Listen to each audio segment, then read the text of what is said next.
Recently, Governor Jim Justice created a proposal to begin to repeal the state personal income tax, starting with a 60% reduction. The corresponding bill, House Bill 2027, is sponsored by the Speaker of the House, Roger Hanshaw, and is currently going through the House Finance Committee. In place of the income tax revenues lost, this bill proposes to raise and expand consumer sales tax, create a luxury tax, increase gas and coal severance taxes, and increase taxes on cigarettes, alcohol, and soft drinks. Justice argues that repealing the personal income tax will drive people to the state and increase business, even hoping that theme park giants like Disney will invest in the state. However, there's already a lot of controversy surrounding this bill.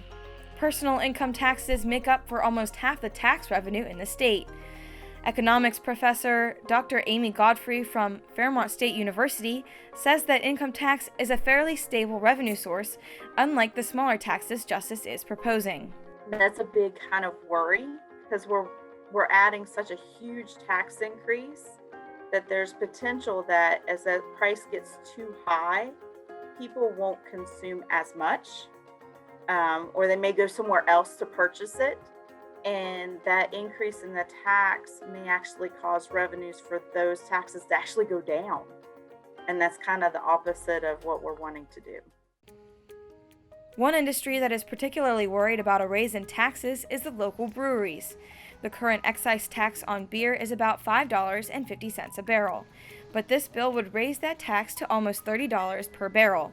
That means that the tax burden would increase to more than 5 times the original rate. We always think of, okay, they're going to increase the tax so that the consumer is the one that's going to have to pay that burden.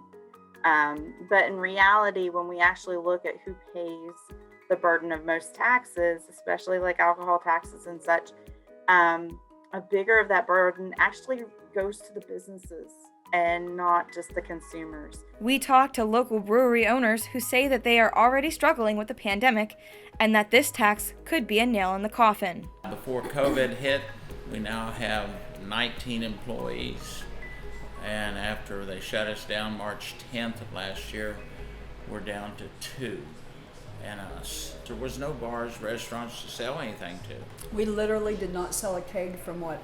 April till August, September. So we had to do something. We run on razor thin margins, so this will cripple us. COVID has already, we have had to change our business plan and go from draft beer and had to pivot and switch almost immediately and put our beer into package form, into cans. We had to prepare for that. We had to buy cans to do that.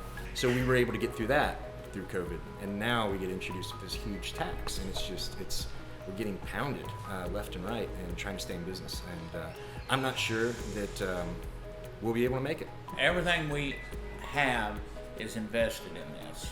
Our entire farm, our house, everything that we own is on the line for this.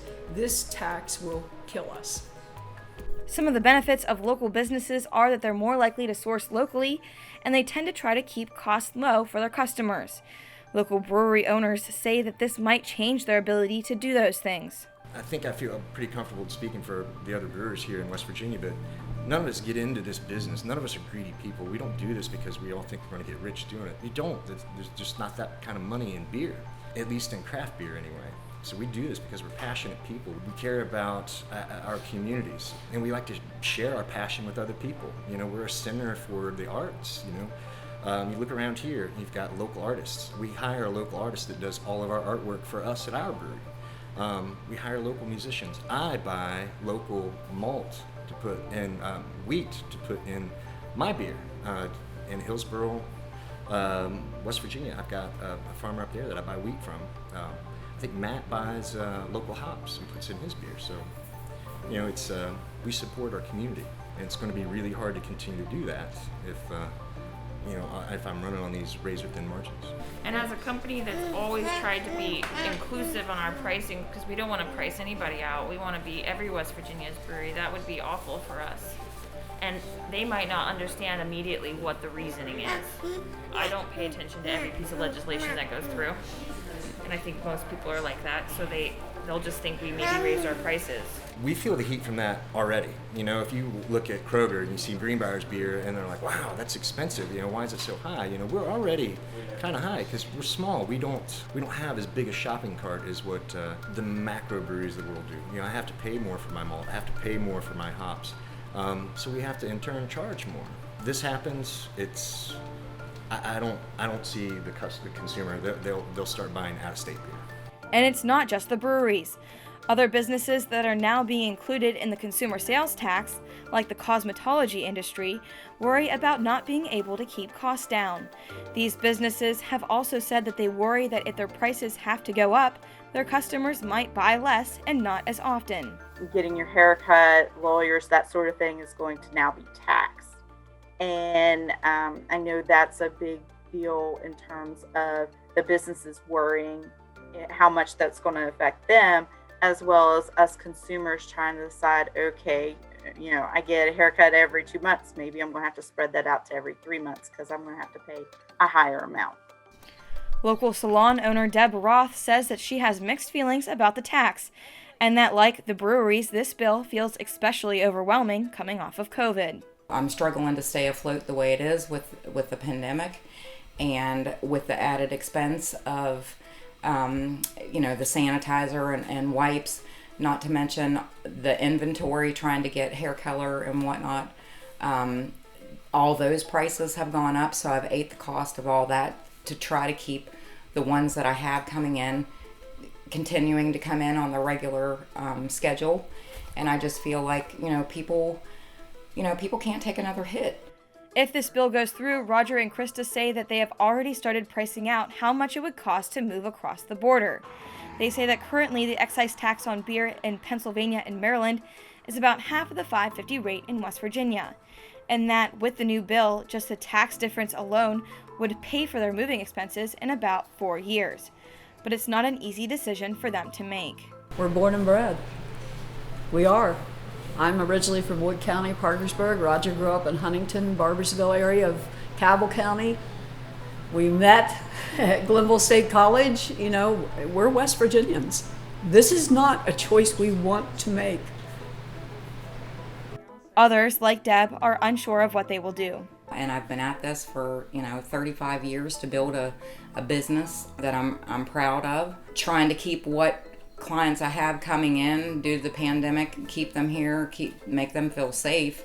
If it gets much more, I'm not going to be able to keep the doors open, and that worries me because I'm like 15 years from retiring, at this. And it's like I said, the only thing I know how to do. So if that should happen, then what?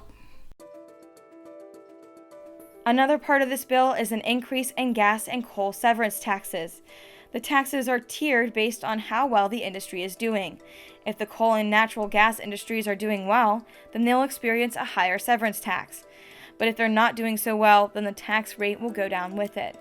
That's not going to make for a very stable revenue source for us as a state, because the coal industry and especially the natural gas industry is pretty volatile. It moves quite frequently, and we're used to this steady flow of income from the income tax, and now we're going to be relying on a severance tax that isn't going to be a steady flow because we're relying on industries that are they move a lot, they have a lot of volatility.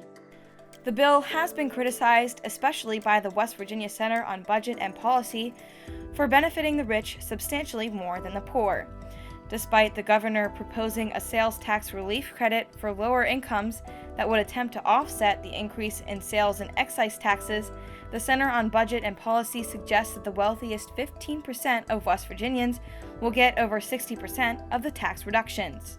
I think with the elimination of the income tax and the increasing of the sales tax to make up that tax revenue, those with higher incomes are obviously going to be the ones that benefit.